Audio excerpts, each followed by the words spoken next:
Ladies and gentlemen, please welcome the Vice Chairman of the Space Foundation, former Assistant Director of the Air Force, and Director of the National Reconnaissance Office, Mr. Martin Fega.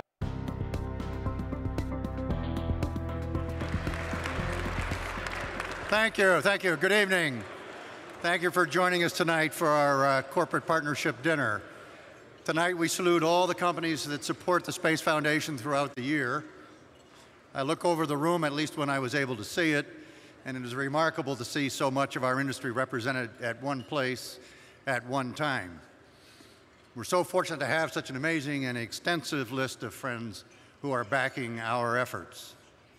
In particular, I want to thank Lockheed Martin for co-sponsoring tonight's dinner, Intel General and Paradigm for co-sponsoring the reception held in the Exhibit Center, and the El Pomar Foundation for providing the Carriage House Museum to honor our members with a private appreciation ceremony. We're grateful to our member companies whose financial support, in-kind contributions, and voluntary efforts are essential to the success of the Space Foundation's programs. Please give yourselves a round of applause.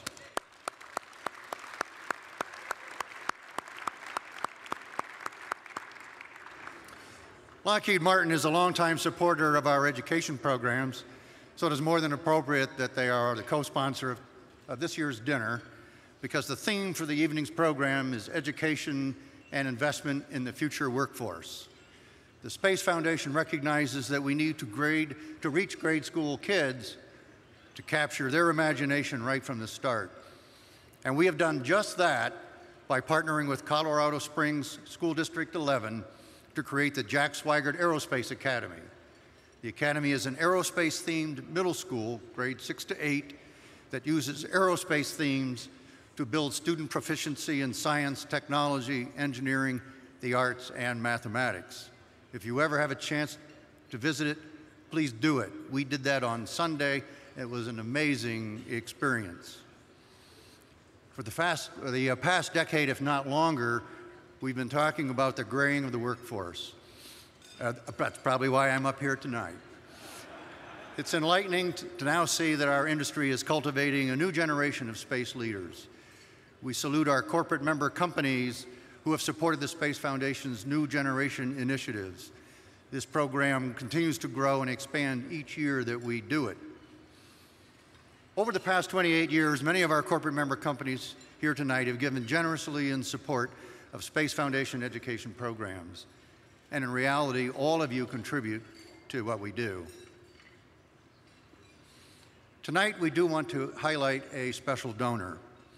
In the past year, this company donated software, licensing, and new computer equipment valued at more than $3 million to establish a mission simulator at the Space Foundation Discovery Institute at the Jack Swigert Aerospace Academy. This education lab, which we saw on Sunday, simulates launch, flight, and landing of a variety of space missions and helps students and teachers learn how to plan a simulated return mission from Mars. I'm going to ask Paul Graziani, the CEO of Analytic Graphics, to please stand so that we may all thank him for caring about our children and their future.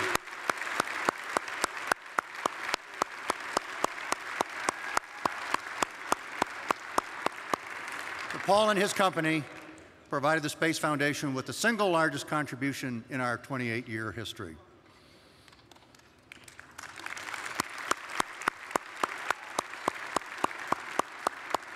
But we want to recognize the efforts of all of our corporate members who are involved in educational activities throughout the year, whether it is with the Space Foundation or with others.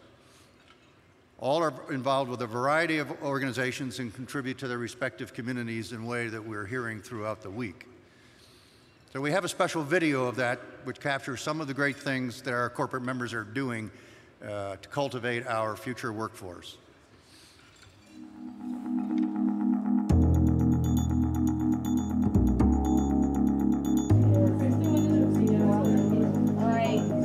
The mission of Expanding Your Horizon is to promote the interest of young women in science, technology, engineering, and math.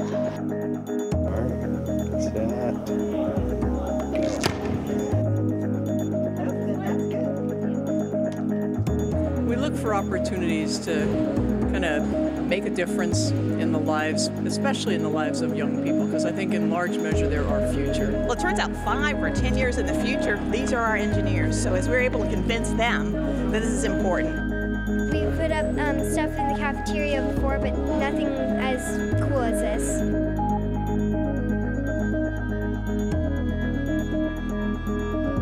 The president, who called for hiring 100,000 new science and math teachers in the State of the Union speech, greeted winners of the Presidential Awards for Excellence in Science, Mathematics, and Engineering Mentoring.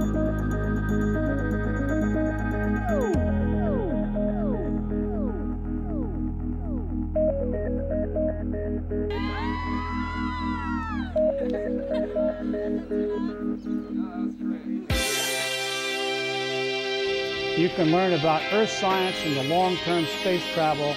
There are classes on lunar and Mars exploration, astronomy, space technologies, and rocketry.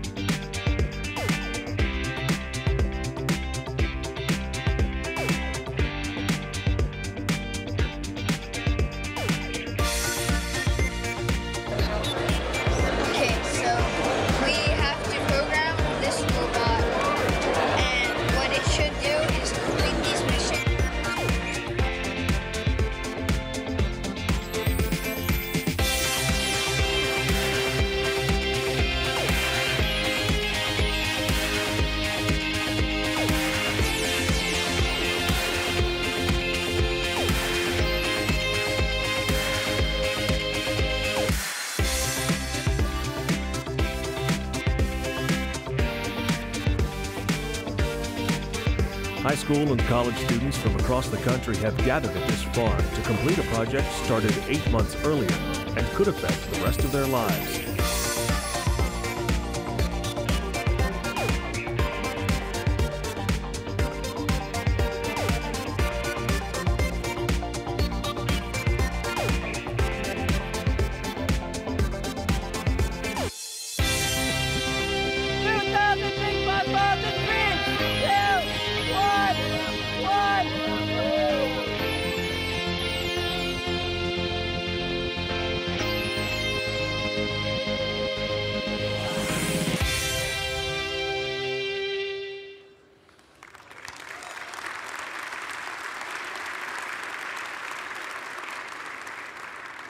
So at this time, it is my pleasure to introduce our corporate host for the evening. Please join me in welcoming the Vice President and General Manager of the Surveillance and Navigation Systems Unit of Lockheed Martin Space Systems Company, Mr. Mark Valerio.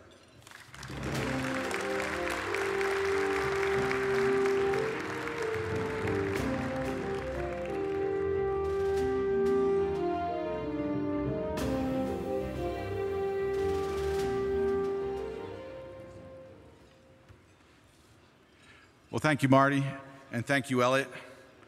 I would like to once again congratulate the Space Foundation on yet another extraordinary space symposium in its 27th year. Let me just say how extremely proud we are at Lockheed Martin of our partnership with the Space Foundation, which now spans 28 years. You continue to make tremendous strides in elevating and expanding awareness and understanding of the critical importance of space and its impact on life here on Earth and humankind's impact on worlds beyond. First, I want to take a few moments to share our perspective at Lockheed Martin on the challenges and opportunities that each of us face every day as we prepare for the future and as we create a future for those who will follow. Unquestionably, these are challenges that require a long-term vision as we strive to address very critical needs within the aerospace industry and certainly on a national and global scale. We already know the rising generations will need to be proficient in science, technology, engineering, and math to meet the growing demands of a global economy. And I want to emphasize generations, because be assured, other rising nations are focused on the long-term future of their leadership and their national preeminence that go beyond a single generation. If we in the United States do not do the same now for our future generations, complacency and a false sense of confidence will surely position us exactly where our long-term vision and as importantly, lack of a long-term commitment will take us. Working collaboratively as partners in industry, government, and among organizations like the Space Foundation, the National Education Association, youth outreach organizations like the Boy Scouts and Girl Scouts, and I can go on, is vital. We must continue a focus on a sustained commitment, next-gen IRAD, if you will, to provide our future scientists and engineers with an education and inspiration that will have a profound impact within the science community and the aerospace and defense industry. As a knowledge-based economy, it is incumbent upon us to invest in innovative solutions and invest in STEM education. Over the last 50 years, innovations in technology have accounted for almost half of our economic growth. In engineering, we face the impending retirements of the baby boomer generation, and we have a greater need to recruit engineers and keep pace with the groundswell of these retirements. I'd like to ask you tonight to just look around at those seated at your tables. Now, don't actually ask anyone their age or years of service, but imagine just how few would be in this room tonight if all of us who are eligible for retirement within the next 3 years were not actually here. It is disconcerting to imagine how empty this room might be, and this is merely a microcosm of the future workforce and leadership challenges we face as an industry and a nation. At Lockheed Martin, we look at this challenge as an imperative for shaping the future. Last year, Lockheed Martin employees volunteered more than 1.2 million hours, many of those focused on STEM efforts across the nation in schools and in activities such as FIRST Robotics, U.S. Science and Engineering Fair, National Engineers Week, and so on, as well as tens of thousands of employee, volunteers, and mentors. And the deeper direct impact that each of these contributions and engagements has on each community and at each school and in each classroom is far greater than the sum of its parts. This year, Lockheed Martin is contributing more than $26 million in philanthropy. Over 50% of that is dedicated to K through 16 STEM education. As we look to the future, yes, there are clearly challenges in how we must shape the future and how we must inspire and foster future generations. But with vision and commitment, we will succeed with even greater achievements that leverage the legacy that has been given to us. With that, I brought a brief video that shows some work that we're doing at Lockheed.